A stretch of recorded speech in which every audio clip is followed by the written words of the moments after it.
Today, we're going to talk about 5 foods that can actually help arthritis. Arthritis is a group of conditions that are characterized by joint inflammation, swelling, and pain. And it can be very disabling. And the thing to know is that there are 2 flavors of arthritis. There is the autoimmune type, rheumatoid arthritis. Psoriasis can cause it, so there's psoriatic arthritis. And the other kind of arthritis is called osteoarthritis. And this is really where kind of the bone grinds on the bone with age, wear and tear type of arthritis. All these arthritis have swelling in joint and the pain.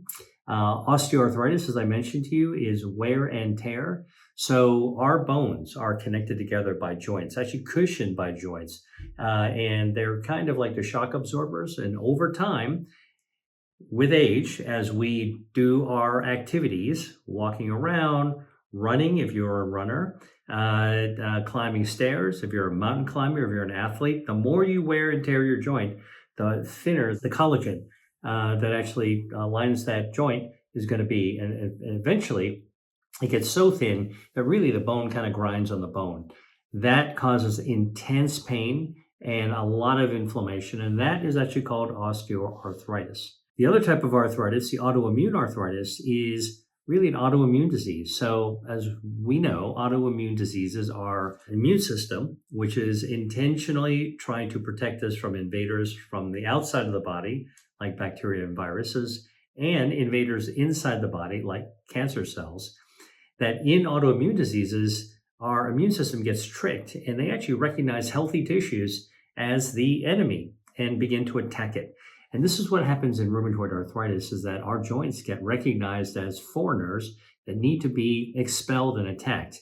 And so it's an autoimmune condition, rheumatoid arthritis, in which our joints are being destroyed by our immune system. All right. Very unfortunate and very, very painful and disabling. Okay. Now, what is the effect of all of this joint destruction, which is the common denominator, right? Joint destruction, pain, and swelling. Well, all arthritis can limit movement. They impair your activities, not just of walking or running or physically being active, but even everyday activities of daily living, like tying your shoes or brushing your teeth. If you think about all the things you need your joints to be able to do, cooking, sewing, anything, even reading, turning the pages of a book or typing on a laptop, they require your joints to be functioning properly. And if your joints are swollen and they're painful, you can't even perform these regular activities. And it's the pain that's the most debilitating. Now, there are doctors that are specialized in both types of arthritis, the osteoarthritis and the rheumatoid or autoimmune types of arthritis, and they're called rheumatologists. So if you have a symptom that is similar to arthritis, your regular GP, your general practitioner, your family doctor, your primary care doctor will probably do a few blood tests and then refer you to a rheumatologist. That's a specialist in arthritis. Now, there's a lot of medicines that have been developed to treat arthritis, different types of arthritis. And some of them are super powerful. They're intravenous, they're monoclonal antibodies. They work really well, but they're expensive. You got to be on them long term, and some of them can actually have bad side effects as well. So, since I study food as medicine, what I want to share with you is that in addition to seeing a medical professional, and in addition to whatever your doctor might recommend that you do, all right, and I do strongly suggest that you talk to a doctor about how to manage arthritis. You need a team. Your doctor is part of your team. What you can do for yourself, the kind of health care that you can do at home, is actually use food as medicine to address the inflammation. All right. Don't forget, arthritis, no matter what kind it is really characterized by inflammation that causes swelling and causes pain. So what are some of the ways to actually lower swelling? Well, there are foods that you can eat that have been shown in clinical studies to lower inflammation. And then, of course, you should definitely know that good gut health is important. Your gut health means that your microbiome, your gut bacteria, healthy gut bacteria, 39 trillion bacteria in your gut, mostly in your colon, and mostly in a part of the colon called the cecum, they, when they're happy and content and well-fed, meaning that what we eat feeds not only our human cells, but it feeds our bacterial cells, When we feed our bacteria good things, they pay us back by producing short chain fatty acids. These are metabolites from what we feed them. And these short chain fatty acids actually are anti-inflammatory. So they actually make us feel better and lower inflammation. So you got to protect your gut health if you've got arthritis and you're trying to control the swelling and the pain, because your gut is one of the most powerful anti-inflammatory mechanisms, defense systems that we actually have. All right, but let's talk about 5 foods. Number 1 food is really a category of food, anything that's high in dietary fiber, for the same reason I just talked about. It's good for your gut microbiome, good for gut health, lowers inflammation. So let's talk a little bit about what some of these foods actually are, because I mean, obviously, if you're eating whole grains and you're eating, stringy broccoli or celery, you're going to get dietary fiber, right? Or kale, you're going to get dietary fiber. They call that roughage. But there are other foods. There's a wide variety of foods that have dietary fiber. Avocado. Did you know that soft avocado that you might actually spread onto a toast, you might have turn into guacamole, you might eat a scoopful for lunch, slice onto a salad. Avocado is packed with dietary fiber. All right. Mushrooms packed with dietary fiber. Pears. I love pear in the winter. Peaches in the summer. They both have dietary fiber. Beans. Now, I like white beans, but if you like black beans or kidney beans or red beans or lentils, they all contain healthy dietary fiber as well. Okay. Tree nuts. What are tree nuts? We're talking about walnuts, pecans, pistachios, almonds, macadamias, even pine nuts. Those are all tree nuts. Tree nuts contain dietary fiber. The leafy greens, obviously, the things you'd find in the grocery store in the produce section, your broccoli, your kale, your cauliflower, your cabbage, your Swiss chard, your endive, all these things contain good sources of dietary fiber. And what about the old breakfast standby, oatmeal? Oatmeal also contains dietary fiber, all right? All good for your gut microbiome. You feed your gut well, treat your gut well, and it pays you back by producing substances naturally in your body that lower inflammation. These are these short-chain fatty acids: acetate, propionate, and butyrate, okay? You don't have to remember all the details. Just know that if you've got good gut health, your joints are going to be less inflamed. Now, there's some other foods that I think are noteworthy for being anti-inflammatory. Berries are anti-inflammatory. Strawberry, blueberry, raspberry, blackberry, you name it. These berries, the colorful berries, have dietary fiber as well. Apples, great source of dietary fiber in the fall. And of course, dried fruits contain the dietary fiber from the whole fruit, just kind of reduced down. So you can actually get, in a bite, something that's in the whole fruit, like dried cranberries, dried apricots, great ways of actually getting the dietary fiber as well. And that's actually a good snack. So think about it. Dried fruits like dried apricots, dried cranberries, dried blueberries, dried cherries. You want to mix that with some tree nuts, your pecans, walnuts, pistachios, almonds. Now you got trail mix. That's a good way to get dietary fiber. When you feed yourself dietary fiber, it feeds your gut microbiome. Your gut microbiome helps you lower inflammation in your body. And this can be really important if you are suffering from arthritis. Now, I like to cook, so I always like to give people little tips on things. I like white beans, because we talked about beans being a good source of dietary fiber. I love beans. White beans, by the way, beans are one of the core foods that are found in people in the blue zones. These are people that live long and they live well. So they live for a long period of time and they live a good quality of life during that period. And one of the common denominators of what everybody eats in these areas are beans. So like I told you, I like white beans. Soak them overnight. That gets rid of some of the phytates, which are perfectly fine when you soak them off like that, and cook them. I like white beans cooked in a stew. You make your little mirepoix, chop up some carrots and onions and celery, chop them really fine. You cook it down in some stock. If you're a vegetarian, use vegetable stock.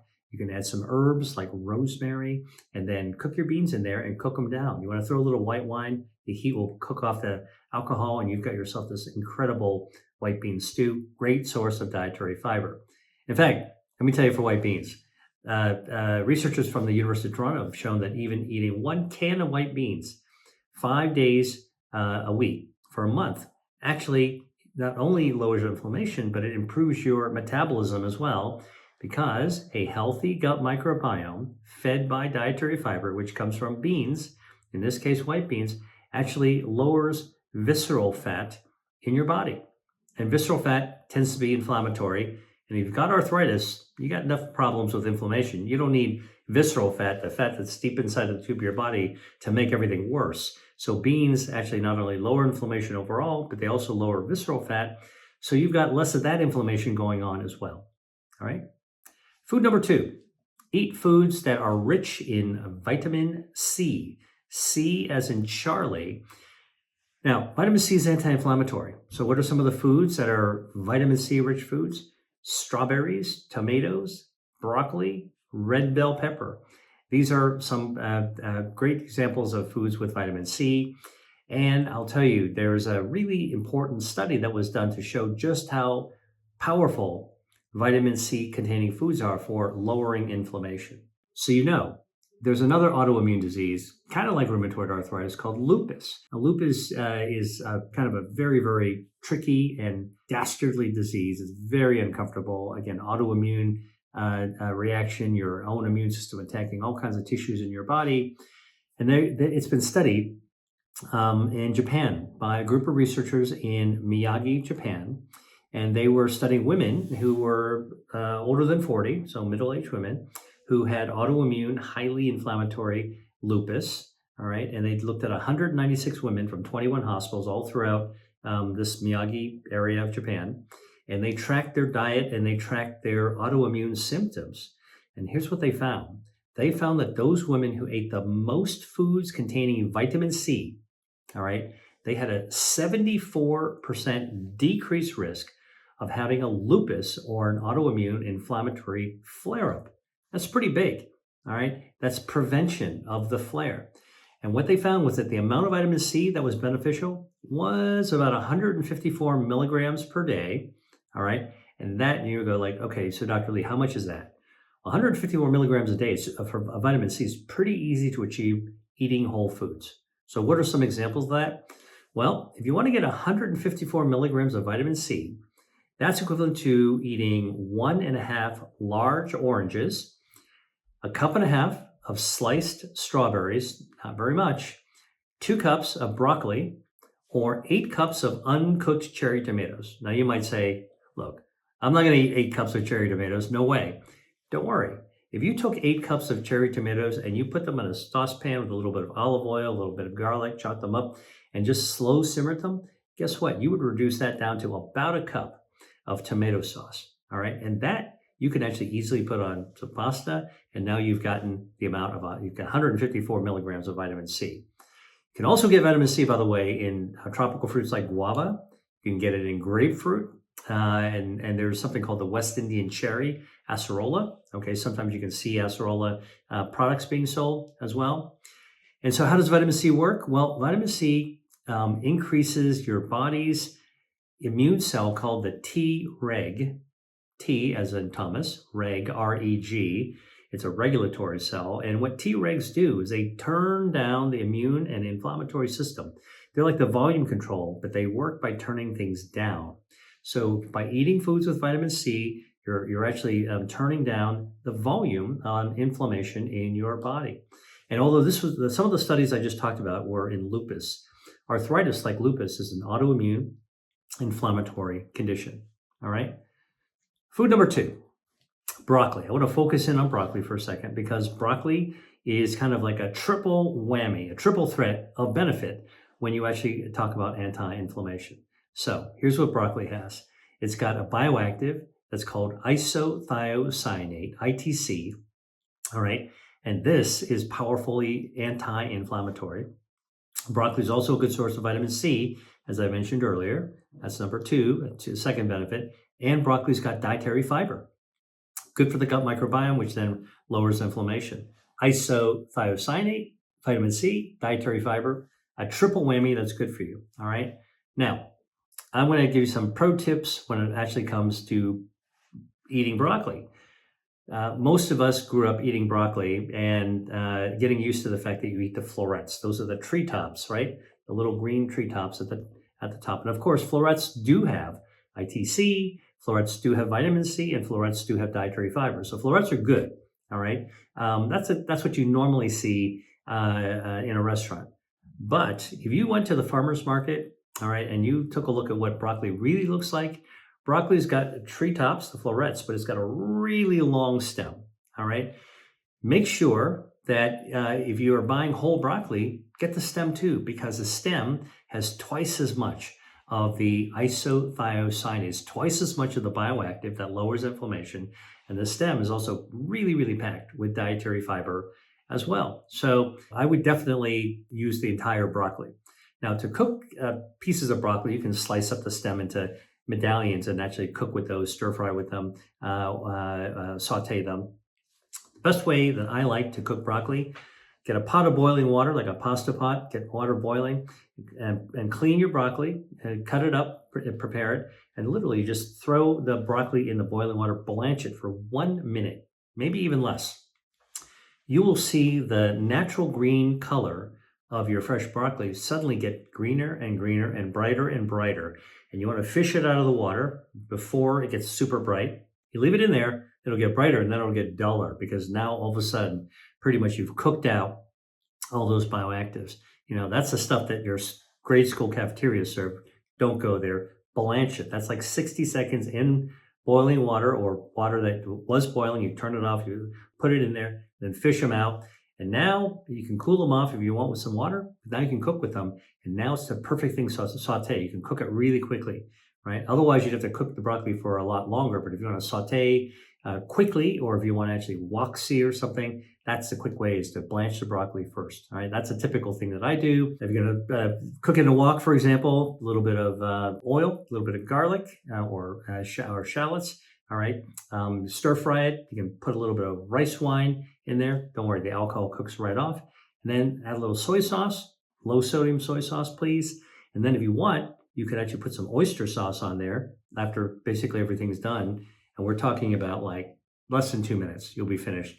Put some oyster sauce in there, stir it around a little bit, and serve it. What an amazing umami flavor. And you get all the benefits of the broccoli, including the stems, if you actually are stir frying with the stems. You're getting the vitamin C, you're getting the isothiocyanates, you're getting the dietary fiber, you're getting all these components that can lower inflammation if you have arthritis. So that's a tasty way to actually lower inflammation. Okay. Now, if you're going like, all right, I'm not going to go to all that trouble.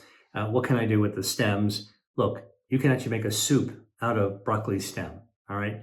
Put it in a blender, add some vegetable stock, oregano, and you've got a broccoli stem oregano soup. I got a great recipe in the book that I wrote called Eat to Beat Disease. And by the way, it only takes 20 minutes from start to finish. All right. That's pretty good. And you can make a batch of it so you can have it over for lunch the next day. All right. Now, here's a pro tip. If you want to get all those isothiocyanates, but you want to get like the really superhero punch of it, like the really potent amount, use broccoli sprouts. These are the 3 or 4 day old tiny little sprouts of baby broccoli, and they are packed with isothiocyanates. In fact, baby broccoli sprouts have 100 times the isothiocyanates that adult broccoli does. All right, so you really get a lot of you get a little potency with broccoli sprouts. You can use them to make a broccoli sprout shake, or you could sprinkle them on a salad, or virtually any dish that you're making. You can make use of broccoli sprouts. You can find them in farmers markets. You can usually find them near the herb section of a grocery store. They're not very expensive. They don't taste a lot like broccoli. They're mild. They're slightly nutty flavored, and they're delicious. So I recommend that. Food number 3, citrus, right? Oranges, grapefruit, citrus are really great. Again, vitamin C. Oranges are kind of a fall winter fruit, but you can get them all year round. A mandarin orange is actually a great way to peel. You can peel off the skin, and then you can just pull off the little slices. That's a great way that's kind of almost self-contained, because the slices are small, the peel comes off easily. Toss the peel away, eat the whole thing, like you leave no trail that you actually of your orange eating. And I like to eat that in the morning when they're in season. And I like to eat a single orange better than I like to drink a tall glass of orange juice, right? So you guys know you go to a hotel, if you're traveling on vacation in a hotel and you're eating the breakfast of the hotel, they usually offer you orange juice and, they get a big tall glass of orange juice. Here's the thing. I would rather eat a whole fruit because I peel it, I eat it, it's fresh, I get the whole thing. I get the sweetness, I get the tanginess, I get the vitamin C, I get the dietary fiber, all right, of oranges. And I'll probably eat one orange and I'll be good, all right? But if I have a tall glass of orange juice, you know how many oranges it takes to make a tall glass of orange juice? It takes 8 oranges to make a tall glass of orange juice. That does get you the bioactives. You can usually get some dietary fiber from that, but you're getting a lot the sugar as well from 8 oranges. That I don't need sugar from 8 oranges, so I prefer to eat the whole fruit in order to be able to get all the fiber. Nothing gets strained out, which they do when they are squeezing fresh orange juice, and less sugar as well. Now, if you want to eat a bigger orange, that's sliced, and you want to eat the slice, you can do what they do in Asia. Like after a banquet in Asia, you know what they serve? They serve oranges. It's a great way to actually kind of light up your palate at the end of a meal. You get a little hit of sweetness, but you get all of that dietary fiber and the bioactives as well. So, a little other thing about oranges. I like to use the zest of oranges for cooking. All right, not mandarins, but like regular oranges. And for example, you can light up any vegetable dish with some orange zest. Like I would make asparagus, right? Blanch some asparagus, saute it, cook it. You can even grill some asparagus. Asparagus is a great source of dietary fiber. Now you want to light it up, okay? Take a zester and take an orange and zest that orange and sprinkle it on the asparagus. And you can squeeze a little bit of the orange juice right on it. And now you've actually created a citrus, summery asparagus, absolutely delicious. And you actually get some dietary fiber and you get the bioactives from the oranges. If you're going to do that though, I insist that you actually get organic oranges. You know why? Because you got to be using the zest of the skin. That's the part that's exposed to any chemical that's sprayed on it. And it's very, very difficult to wash off chemicals from the skin of fruit. You can wash off some of it. Very difficult to wash off all of it. Hey, just a quick note here. If you're looking to eat to beat disease on a budget, check out my free list of 5 affordable foods that you need to add to your next grocery shopping list. What's exciting is that we now live in a time of enormous and fast scientific progress, and food as medicine research is showing us that good health is within the reach of everyone. With the rising cost of healthcare, the very best way to save money and gain quality of life is to make those healthy food choices every time you're at the store. Get my recommendations for the 5 budget-friendly foods to fight disease right now in the caption below. Now, back to the video.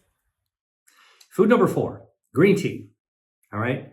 Green tea has lots of benefits, including helping people with inflammation like people with arthritis. Why? Because green tea has a bioactive natural chemical called EGCG. That's epigallocatechin 3 gallate, EGCG.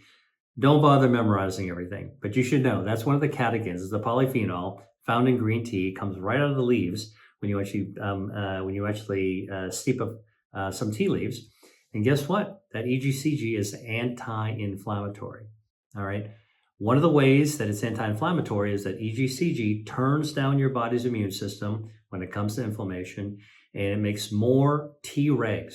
Remember I told you these Treg cells are the volume switch that turns down the volume on inflammation. So it makes it quiet. Shh, less inflammation, please. So green tea will actually do that. Green tea is also good for your gut microbiome, right? So again, you're sipping green tea, it makes you relaxed, it tastes great, lots of other health benefits that activate all of your health defense systems at the same time, including your gut microbiome. Gut microbiome appreciates you feeding it green tea. What do? They pay you back by making those short chain fatty acids that are anti-inflammatory. This is food as medicine. This is the health care you can do for yourself. At home, you don't need a doctor's office, you don't need infusions, but this is stuff that you can actually take action on. All right. Oh, by the way, green tea also has another bioactive in addition to EGCG called L-theanine. L-theanine, Theanine, L-theanine. Guess what L-theanine does when studied in the lab? It causes bacteria to make short-chain fatty acids. So another thing besides EGCG prompts your gut microbiome to release these anti-inflammatory natural substances like short-chain fatty acids, propionate, butyrate, acetate. Okay, and by the way, this has been studied in humans as well. Researchers in Iran studied green tea in 86 women, right? And this is a big, broad range of women. They were aged 15 to 55, right? Kind of like the first half of life or so. These women had an autoimmune inflammatory disease, lupus, just like the women I told you earlier. Lupus is a great way to study inflammation in the body, all right? And what they showed is that women who got 5 cups of green tea a day, the equivalent of 5 cups of green tea a day, it reduced their symptoms of this autoimmune inflammatory disease of lupus by half, cut it down in half, all right? Now, one of the groups in this research study got a placebo and they had no change at all. So this is an example of a clinical study where green tea with its anti-inflammatory turned the volume down in inflammation, cut down the symptoms of an inflammatory autoimmune disease. And by the way, the group that also got the green tea had an improvement, a 30% improvement in their quality of life. After all, look, we all want our quality of life to be as good as possible, and green tea was able to do that in this research study. The other thing that green tea does is that, the bioactives in green tea can prevent destruction of your joints. Now, let me explain to you what happens in both osteoarthritis and rheumatoid arthritis. With all this inflammation that's happening on the joint, whether it's attacked by your immune system or with this wear and tear grinding it against each other, you got inflammation. Inflammation releases these growth factors. It's kind of like natural fertilizer. And you know what it does? It attracts blood vessels to grow into the joint. Kind of a wound healing response gone wild. And when blood vessels grow into the joint, they're not normal because this arthritis, any kind of arthritis is not a normal situation. So even though the blood vessels intend well by growing into the joint, they're never quite normal. And these blood vessels are leaky. And when they leak, you know what they're leaking? They're leaking fluid, causing joint swelling. Now, one of the reasons why the joints swell, but the joints are further destroyed by the blood vessels because the blood vessels deliver enzymes into the joint. You don't want that. All right. Now you're destroying the joint. By the way, normal joints, healthy joints don't have blood vessels. They're avascular. But when you actually have grinding or osteoarthritis or autoimmune attack on your joints, in rheumatoid arthritis or psoriatic arthritis, blood vessels grow in because of the inflammation and they're leaky, they deliver fluid, so the joints swell, and they deliver enzymes to destroy the joint even further. Green tea, anti-angiogenic, so it actually cuts off these blood vessels. It makes it harder for them to grow, and that's actually a good thing when it comes to arthritis, all right? Anti-inflammatory, anti-angiogenic. That's a field that I actually helped to pioneer and study. All right, food number 5, bone broth. What's bone broth? Listen, bone broth, you've seen it advertised everywhere. This is a broth, like a soup, that contains collagen from animals like beef, chicken, pork, turkey, any animal that has connective tissue and a little bit of meat cooked down. The collagen comes out into the broth. And by the way, collagen, which is what your joints are made of anyway, that's what gelatin is made out of. Remember when we were kids, we were fed Jell-O, jiggly stuff, fluorescent green, fluorescent red. Ditch the color, ditch the artificial flavoring and the added sugar. But I'm just telling you, collagen, this is actually what bone broth is. It's got in bone broth. Now, why is bone broth healthy? It's got collagen in it. When you drink it, what actually happens? The collagen in the bone broth actually goes into your stomach. Now, your stomach has got stomach acid and it's digesting everything, including chopping up the collagen, right? And so I used to think, well, if that's happening, which we know it does, then the collagen is no good, right? You're not really getting collagen into your system. But research has now shown that when you cut up and chop up and digest the collagen into pieces, this is known as collagen fragments. And collagen fragments getting absorbed into the bloodstream do wind up activating certain cells, including joint cells, to secrete more collagen. And it can be anti-inflammatory. And and collagen fragments can also be anti-angiogenic. And so bone broth contains collagen. When you drink it, your stomach digests it into pieces, fragments. These collagen fragments get into your body, and they actually go to your joint cells, and they actually activate them to do all these beneficial things: anti-angiogenesis, anti-inflammation, and actually stimulate the cells to actually produce more collagen. Here's my recommendation when you're actually buying bone broth. It's often found in a box nowadays. Pick it up. Please look at the ingredient label. You want to know everything that's in there. You want to make sure there's no added sugar, no added artificial preservatives, no artificial flavoring. Just be careful, because manufacturers, to save money, they'll add all kinds of things to make things taste good, be a little bit cheaper, more cost effective. They make more money on it, or more shelf stable. When it comes to your own body, you are in charge of what you put inside it. You want to know everything. So it's up to you to go check that out. Okay. Now, if you got bone broth, you can actually make it even better for you, because why? You can use it to make stews. You can use it to make soups. You can add your own vegetables to it, your own garden vegetables, your produce. So you can take something that's already good and make it even better. If you may put broccoli in it, for example, now you're actually adding all the other good stuff, or any other vegetable that contains dietary fiber or polyphenols. And you can also have Jell-O, because I did mention to you that collagen is what gelatin is actually made out of. But again, you're going to have Jell-O. Don't do it the way your grandmother served it to you, or the school lunch cafeteria lady served it to you. Molded into a cup, jiggly, red, green. That's what I remember from my childhood. Tasted pretty sweet. Sometimes they had like canned fruits floating in it. Don't do that. If you're going to make your own Jell-O, get plain flavor. Okay, make it yourself. Cut up your own fresh ripe fruit, and don't add any sugar to it. And you can actually play with some different flavors out there. Great recipes. You can just search them online to make healthy Jell-O. That's what I would do. But bone broth is the kind of the source that you can actually make savory foods with as well. Hope you learned something from this. Thanks for watching. Dr. Lee, out. Hi there. If you enjoyed watching this video, I know you'll love the next one. Stay here and check it out, and I'll see you there.